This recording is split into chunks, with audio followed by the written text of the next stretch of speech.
सिन्धुपाल्चोकमा 12 वर्षीय नानीलाई 5 जनाले रेप गरेर मारिदियो के। अब यसलाई चाहिँ तपाईँले कुन जिहादको नाम दिनुहुन्छ कि? हामी धर्ममा त बढे छौँ नि, हामीले एक अर्कोमा नफरत राखिरहेको छौँ। यो धर्मले गलत गर्छ, यो धर्मले गलत गर्छ, यो धर्मले गलत गर्छ। कुनै धर्मले गलत गर्न सिकाउँदैन।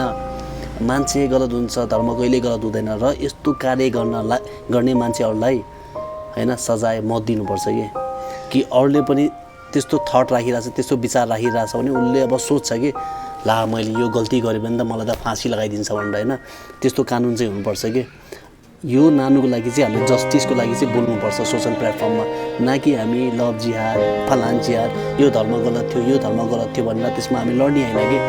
जसले गलत गर्यो त्यसलाई चाहिँ कारवाही चाहिँ हुनुपर्छ, जुनसुकै जातको होस् फरक छैन, त्यसलाई कारवाही चाहिँ हुनुपर्छ। कारवाही पनि यस्तो हुनुपर्छ कि हैन त्यसको तपाईँलाई त्यसलाई पनिसमेन्ट दिएको देखेर हजारौँले सिपाओस् कि।